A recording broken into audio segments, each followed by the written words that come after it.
masih hidup tuh. Makanya kata Nabi, ma futihat minal bahimah fahiya hayya fahiya maitah.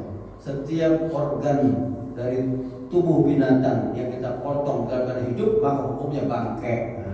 Bangkai. Kita potong buntut sapi itu dalam masih hidup, bangkai hukumnya kita makan bangkai. Meskipun dipotong dari hewannya masih hidup, hukumnya bangkai. Ya. Masih itu. Baik, saya kira ini. Nah, kemudian begini. Kalau sama bagaimana? Nah, kalau sama berarti ada yang mengatakan ya berlaku hukum. Ya. Termasuk para ulama ini menyampaikan ada beberapa kasus dari zaman Nabi itu berdasarkan penilaian orang pribadi. Misalkan ada jangan sampai penilaian kamu dibelakang ke orang lain. Contohnya nih ada seorang sahabat namanya Abu Burda. Ya Rasulullah, akrahun naqsa yakunu fil qarni wal usul. Ya Rasulullah, saya ini ya kayaknya nggak suka deh kalau melihat hewan kurban ya ada kekurangan di tanduk sama kuping, kan gitu. Gimana tuh? Faqala Nabi maka ritahu padaku. Yang kamu nggak suka, ya kamu tinggalkan aja Pak. Ya kamu cari kambing yang tanduknya bagus, ya kan gitu kan? Kupingnya normal, kan gitu. Ya udah. Wala tuhrimhu ala ghairi, tapi kamu jangan haramkan yang itu untuk orang lain. Nabi. Ya. Tapi ini juga ada dari Abu Ali bin Abi Thalib. Qala amarna Rasulullah sallallahu alaihi wasallam an nastasrifa al-'aina wal udhuna wa la yudhi bi syaraqa wa la kharqa wa la mudabira wa la batra. Kata Ali bin Abi Thalib, Ali cek nastasrifa. Kamu cek hewan kurban apa? Matanya, kupingnya. Ya kan? Itu sama mata dan kuping. Jangan kamu berkurban dengan hewan yang ini. Syarqa, apa syarqa? Al-masquqatul uzun. Yang kupingnya ini belah, termasuk dipotong. Makanya kita lebih lihat kupingnya dipotong semana. Karena di sini nih hadisnya jelas banget nih. Ya. Wal kharqa al-masquqat yang termasuk yang ditindik. Di sini Nabi bilang lebih baik cari yang enggak ditindik. Yang ditindik. Ya.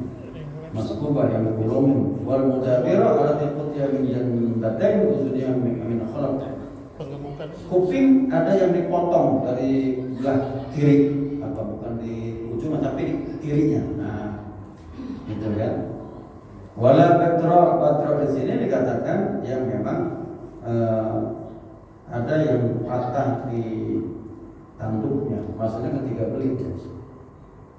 Maka sejatinya ini kalau saya melihat kesempurnaan hewan itu ya sebaiknya yang normal. Jadi potong kupingnya, tidak ditindik.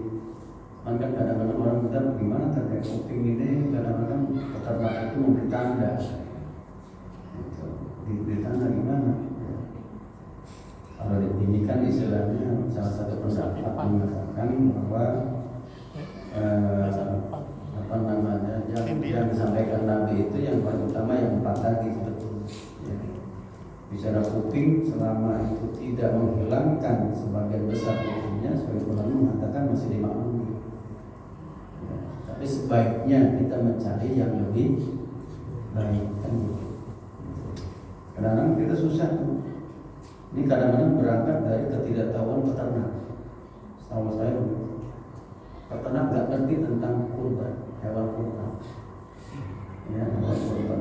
Maka sebetulnya kita perlu ada semacam edukasi yang mestinya kepada mereka. Ya, makanya ada yang mengatakan la yattaqa ila al-uyub al-arba'a wa huwa asyaddu minha. Ya. Cukup 4 hal yang Nabi larang tadi atau yang lebih parah itu kita pegang. Ya, kita pegang itu. Ya. Baik. Kemudian ya misalkan nih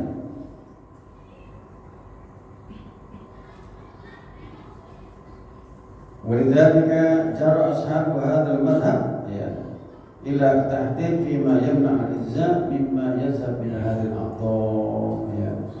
Ada yang memang mengambil dari hadis yang Abu Burdah tadi yang terkait kuping, terkait dengan tanduk, ya. Kalau memang dikatakan fa'tabara ba'dhum bi hadha sulus bil udud wa dzam, ada yang melihat maksimal itu sepertiga. Kalau lewat sepertiga, kalau udah sepertiga ini berarti udah dianggap enggak sah, ya. Cacat, ya. Telinganya sepertiga hilang. Artinya kalau cuma tindik masih boleh. Tindik kan cuma dilobangin doang, gitu. Ya. Begitu juga buntut nih. Buntutnya rambutnya hilang kan gitu kan? Nggak tahu mungkin rontok gimana? Nggak apa-apa itu kan, caranya maklum. Iya. Jadi kita buntutnya di sini malah dikatakan selama itu, ya, di bawah sepertiga yang hilang, buntutnya misalkan nih kepotong tak apa, masih dianggap boleh. Tapi kalau sepertiga dianggap cacat. Ya. Ada yang mengatakan sepertiga masih boleh lah, lebih dari sepertiga itu yang cacat. Nah, ini beda-beda para ulama mengambil. Termasuk di sini, wa kadzal amr fi dhihabil asnan wa atba'at, ya, termasuk hilangnya gigi. Kalau cuma sekedar gigi kupak, toel itu boleh, tapi kalau rontok semua nggak boleh. Ya, sampai ompong nggak boleh. Itu cacat namanya. Kalau toel doang, tanda dia ini udah umur cukup, boleh. Ya, makanya diperiksa gigi itu bagi yang paham, karena oh iya tanda sudah cukup umur biasanya dari gigi, ya kan. Nah termasuk mohon maaf ini. Kalau yang betina ya berarti kan ada payudarannya, ya. Jadi gitu kan. Jadi lihat kalau hilang, nah ini perlu diinikan juga. Ya, kalau hilang misalkan, jadi termasuk cacat, gitu kan. Iya. Ya siapa tahu nggak tahu kita ada yang jahil dipotong, dibikin sop gitu kan, bikin sate. Ya saya baru tahu ternyata enak, di Bandung itu ada sate khusus begitu lah. Iya. Iya. Namanya sate jando, jangan lupa. Ini benar nih, bukan jorok, bukan, emang ada. Kalau nggak percaya nanti gedung sate daerah gedung sate itu emperan gitu. Ya, wa ammal qarnu fa inna Malik qala laisa zihab juz'in minha aibana. Imam Malik malah begini, khusus untuk tanduk kata beliau. Andai kata hilang, enggak aib kata beliau. Illa ayakuna yudma, kecuali mengeluarkan darah. Patah doang nih, ujungnya gitu patah gitu. Kata beliau, selama tidak mengeluarkan darah itu bukan aib. Ya, fa innahu min babil marad. Kalau dia misalkan keluar darah maka dianggap aib, dan khawatir juga bisa membuat si kambing itu nanti jadi cacat, bisa mati kalau dia ada pendarahan di situ. Ya, baik, itu dia. Anna Nabi sallallahu alaihi wasallam naha an a'sabil uzun wal qarn wa ikhtalafa fi as-suqa wa hiya allati khuliqat bila udhunain. Nah ini dia. Jadi Nabi pernah juga wanti-wanti seperti dalam satu riwayat Imam Abu Daud. Beliau mengatakan Nabi melarang kalau bisa cari ya kambing atau sapi ataupun unta yang masih utuh kupingnya dan juga tanduknya. Kalau misalkan bawaannya memang nggak ada kuping gimana? Nah, kata Imam Syafi'i memang nggak boleh, justru itu bagian dari cacat. Ya, saya yang utuh, ya, ya. Wazhab Abu Hanifah, sedangkan Abu Hanifah berbeda pendapat. Kata beliau ya kalau memang ciptaannya dia memang nggak ada tadi kuping, ya dibolehkan. Kalau ajam, ya. Iya, jadi begitu.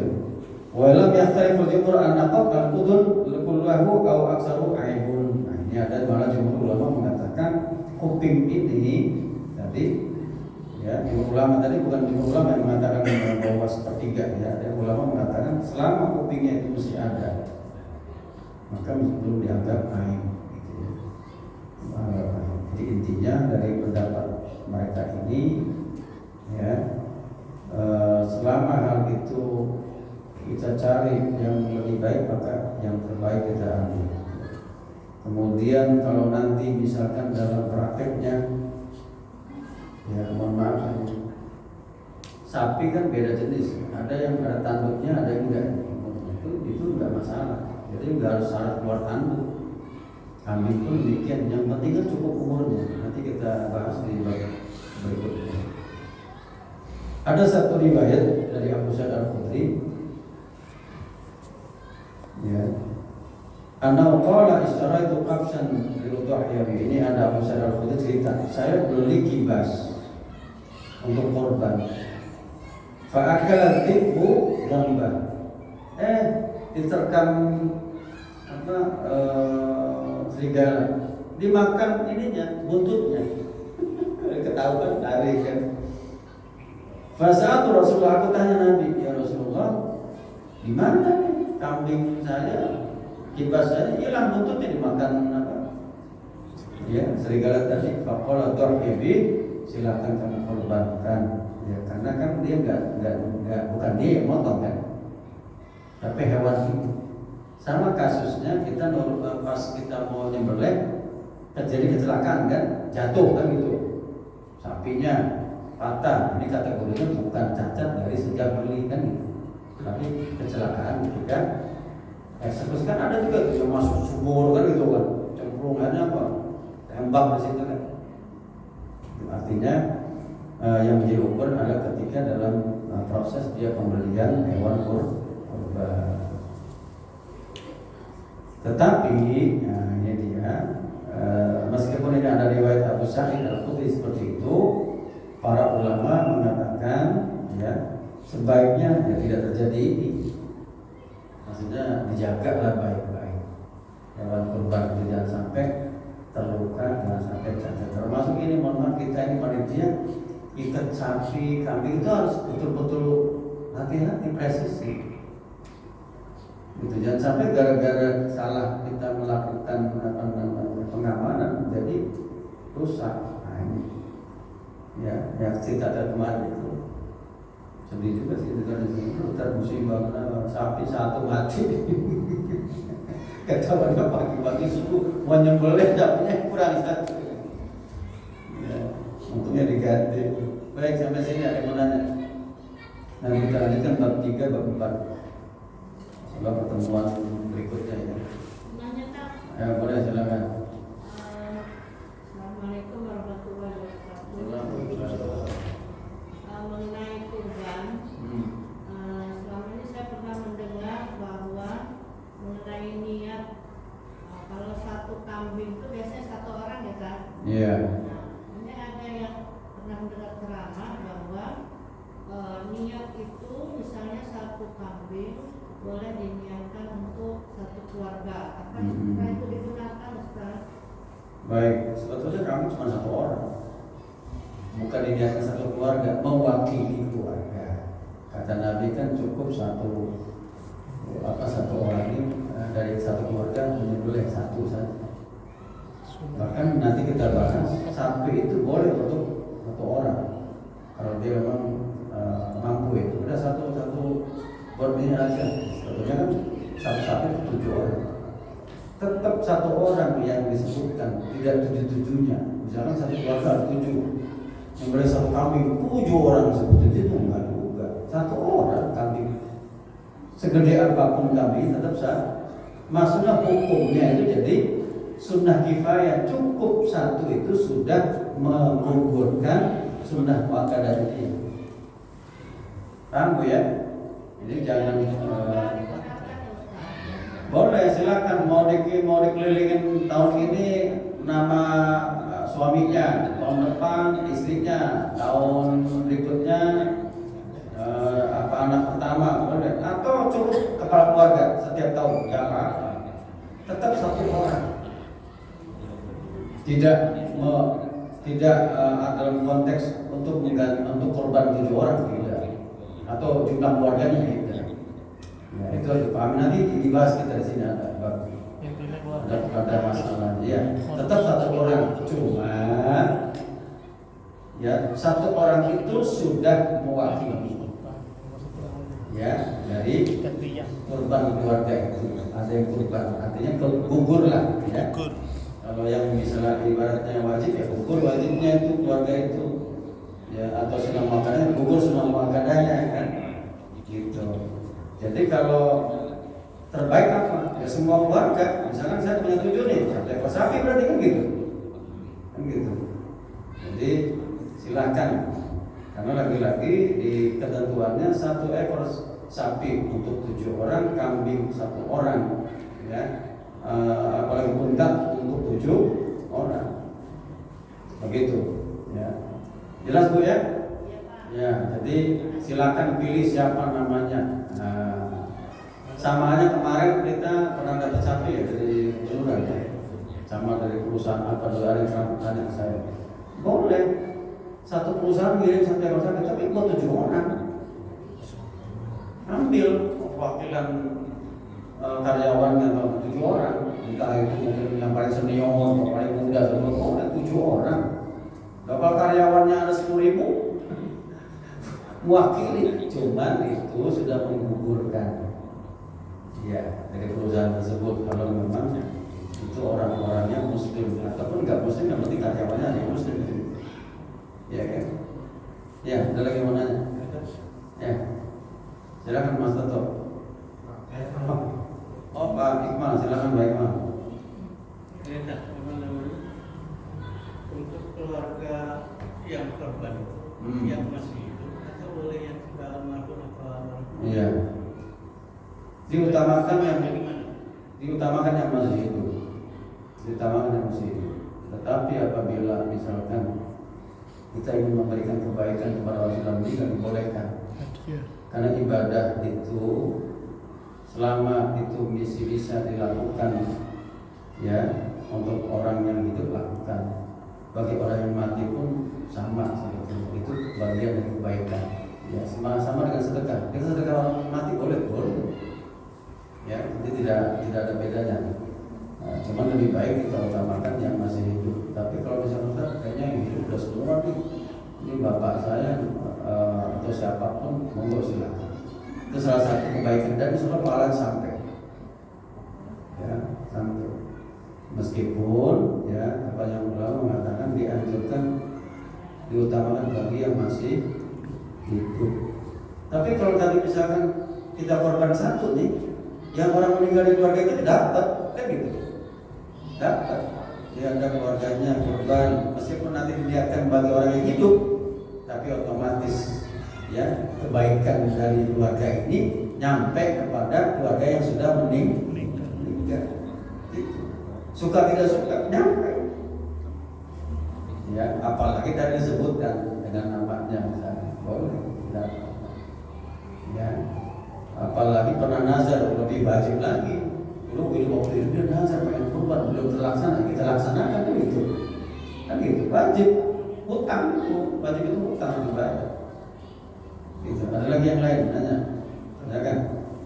Ya, contoh dulu seperti tadi disebutkan jenis kelamin ya? Hah? Jenis kelamin hewan. Iya. Apakah yang betina boleh untuk jadi di dalam agama kita nggak ada beda. Kelamin itu mau jantan mau betina boleh, tidak ada. Malah nanti kita sebutkan jantan yang dikebiri boleh. Kan kita berarti hilang torpedonya kan? Apanya? Bijinya itu. Kata Nabi pernah nyembelih hewan kibas yang sudah dikebiri. Karena orang-orang Arab punya keyakinan hewan yang dikebiri itu badannya lebih bagus, dagingnya lebih enak. Ya, kalau yang saya tahu lebih enak, lebih gurih katanya. Ya. Makanya badan gemuk. Kenapa? Karena kambing yang udah dikebiri itu nggak mikir kawin kan? Ya, kalau berikan kawin yang pikir kawin kan karena badan ini. Iya, dari kebiri kami pikir kawin. Makanya kalau bapak-bapak pengen dulu, kebiri aja. Iya kan, bahkan dulu kebiri aja biar nggak mikir kawin lagi. Nah iya kan kemarin ramai bansos pakai ada syaratnya. Iya. Ya Pak Budi silakan. Ini apa yang korban nazar itu kan wajib. Jadi apakah yang punya korban itu nggak boleh makan dagingnya? Nah, nazar itu memang ada yang mengecualikan. Kalau nazar karena wajib maka tidak berhak lagi dia mengambil bagian dari kurban. Sama dengan dam nusuk nggak boleh. Dam nusuk kita haji ini, karena kita haji tamattu kita kan kena satu kambing kan, atau kalau nggak sanggup beli maka puasa 10 hari, 3 hari di tanah haram, 7 hari di Indonesia kan gitu. Tersiksa.